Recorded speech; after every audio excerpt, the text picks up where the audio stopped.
Akemefuna came to Umuafi at the end of the carefree season between harvest and planting. In fact, he recovered from his illness only a few days before the week of peace began. And that was also the year Okonkwo broke the peace and was punished, as was the custom, by Ezeani, the priest of the earth goddess. Okonkwo was provoked to justifiable anger by his youngest wife, who went to plait her hair at her friend's house and did not return early enough to cook the afternoon meal. She's gone to get her hair braided. After waiting in vain for her dish, he went to her hut to see what she was doing. There was nobody in the hut, and the fireplace was cold. "Where is Ojiugo?" he asked his second wife, who came out of her hut to draw water from a gigantic pot in the shade of a small tree in the middle of the compound. "She has gone to plait her hair." Okonkwo bit his lips as anger welled up within him. "Where are her children? Did she take them?" he asked with usual...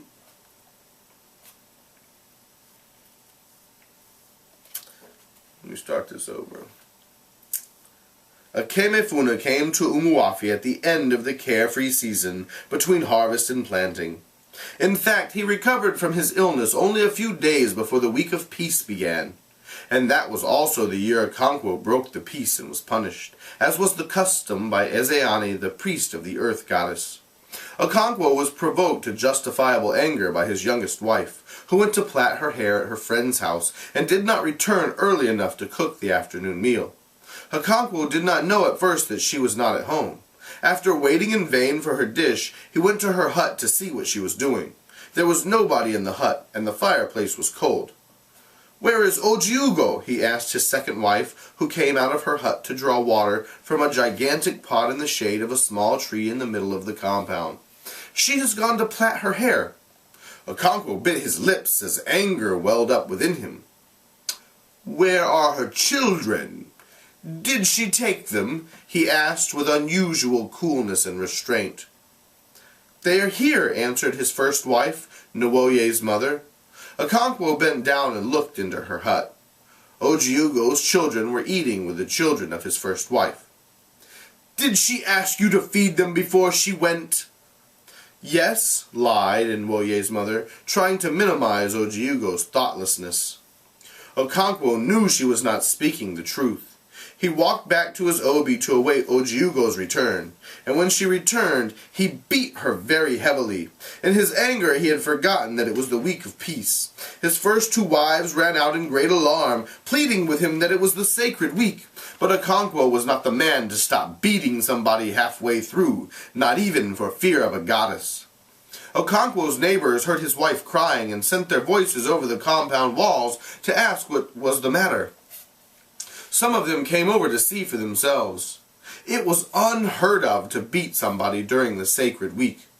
Before it was dusk, Ezeani, who was the priest of the earth goddess Ani, called on Okonkwo and his obi. Okonkwo brought out a kola nut and placed it before the priest. "Take away your kola nut! I shall not eat in the house of a man who has no respect for our gods and ancestors."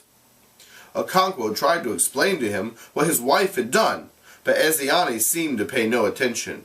He held a short staff in his hand, which he brought down on the floor to emphasize his points. "Listen to me," he said when Okonkwo had spoken. "You are not a stranger in Umuafia. You know as well as I do that our forefathers ordained that before we plant any crops in the earth, we should observe a week in which a man does not say a harsh word to his neighbor. We live in peace with our fellows to honor our great goddess of the earth, without whose blessings our crops will not grow. You have committed a great evil." He brought down his heavy staff on the floor. "Your wife was at fault, but even if you came into your obi and found her lover on top of her, you would still have committed a great evil to beat her." His staff came down again. Thunk. "The evil you have done can ruin the whole clan. The earth goddess whom you have insulted may refuse to give us her increase, and we shall all perish."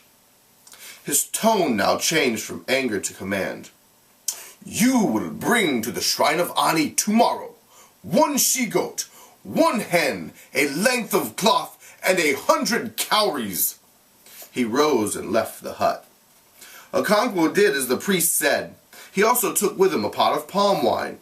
Inwardly he was repentant, but he was not the man to go about telling his neighbors that he was in error. And so people said he had no respect for the gods of the clan. His enemies said his good fortune had gone to his head. They called him the little bird Inza, who so far forgot himself after a heavy meal that he challenged his chi. No work was done during the week of peace. People called on their neighbors and drank palm wine. This year they talked of nothing else but the Inso Ani, which Okonkwo had committed. And remember, there's a glossary in the back of this book, so if you flip to the back and we find Inso Ani, it says that it's a religious offense of a kind abhorred by everyone, literally Earth's taboo. So he created a big no-no is what happened. It was the first time for many years that a man had broken the sacred peace. Even the oldest men could only remember one or two other occasions somewhere in the dim past. Ogbuefe Ezeudo, who was the oldest man in the village, was telling two other men who came to visit him that the punishment for breaking the peace of Ani had become very mild in their clan. "It has not always been so," he said. "My father told me that he had been told that in the past a man who broke the peace was dragged on the ground through the village until he died. But after a while this custom was stopped because it spoiled the peace which it was meant to preserve." "Somebody told me yesterday," said one of the younger men, "that in some clans it is an abomination for a man to die during the week of peace." "It is indeed true," said Ogbuefe Ezeudu. "They have that custom in Abodoani. If a man dies at this time, he is not buried, but cast into the evil forest. It is a bad custom which these people observe because they lack understanding. They throw away large numbers of men and women without burial. What is the result? Their clan is full of the evil spirits of these unburied dead, hungry to do harm to the living." This is pretty ironic, actually. What Ogbuefe Ezeudu says is that these other people in Abudani who say it's bad for somebody to die during the week of peace, he's basically saying, oh, that's foolish. They don't know any better, so they think that. And it's ironic because they also don't know a lot in this village too. So after the week of peace, every man and his family began to clear the bush to make new farms. The cut bush was left to dry, and fire was then set to it. As the smoke rose into the sky, kites appeared from different directions and hovered over the burning field in silent valediction. The rainy season was approaching when they would go away until the dry season returned. Okonkwo spent the next few days preparing his seed yams. He looked at each yam carefully to see whether it was good for sowing. Sometimes he decided that a yam was too big to be sown as one seed, and he split it deftly along its length with his sharp knife.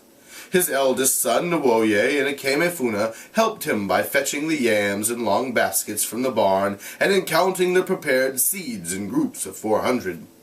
Sometimes Okonkwo gave them a few yams each to prepare, but he always found fault with their effort, and he said so with much threatening. "Do you think you are cutting up yams for cooking?" he asked Nwoye. "If you split another yam of this size, I shall break your jaw. You think you are still a child. I began to own a farm at your age. And you," he said to Ekemefuna, "do you not grow yams where you come from?" So he's pretty hard on the boys.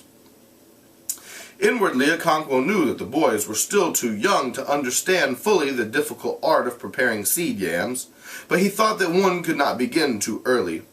Yams stood for manliness, and he who could feed his family on yams from one harvest to another was a very great man indeed.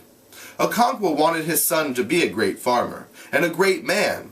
He would stamp out the disquieting signs of laziness which he thought he already saw in him. "I will not have a son who cannot hold up his head in the gathering of the clan.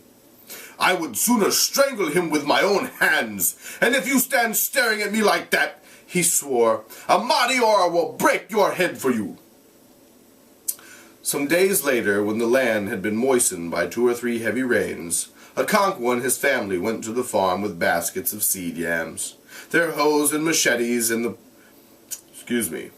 Okonkwo and his family went to the farm with baskets of seed yams, their hoes and machetes, and the planting began.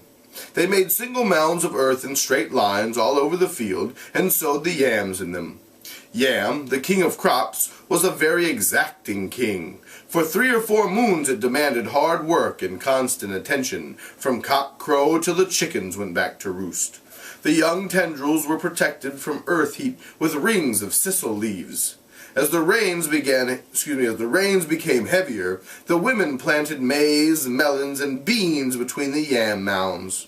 The yams were then staked, first with little sticks, and later with tall and big tree branches.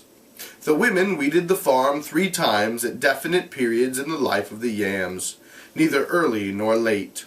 And now the rains had really come, so heavy and persistent that even the village Rainmaker no longer claimed to be able to intervene.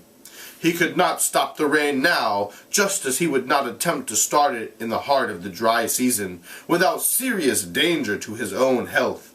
The personal dynamism required to counter the forces of these extremes of weather would be far too great for the human frame. Think about that for a little bit. That's kind of an amusing little anecdote that they give you about the Rainmaker. And so nature was not interfered with in the middle of the rainy season. Sometimes it poured down in such thick sheets of water that earth and sky seemed to merge in one gray wetness. It was then uncertain whether the low rumbling of Amadiora's thunder came from above or below. At such times, in each of the countless thatched huts of Umuafia, children sat around their mother's cooking fire, telling stories, or with their father in his obi, warming themselves from a log fire, roasting and eating maize. It was a brief resting period between the exacting and arduous planting season and the equally exacting but light-hearted month of harvests. Ekemefuna had begun to feel like a member of Okonkwo's family. He still thought about his mother and his 3-year-old sister, and he had moments of sadness and depression. But he and Nwoye had become so deeply attached to each other that such moments became less frequent and less poignant. Ekemefuna had an endless stock of folk tales. Even those which Nwoye knew already were told with a new freshness and the local flavor of a different clan. Nwoye remembered this period very vividly till the end of his life. He even remembered how he had laughed when Ekemefuna told him that the proper name for a corn cob with only a few scattered grains was Eze Agari Nwoye, or the teeth of an old woman. Nwoye's mind had gone immediately to Nwayeke, who lived near the Udala tree.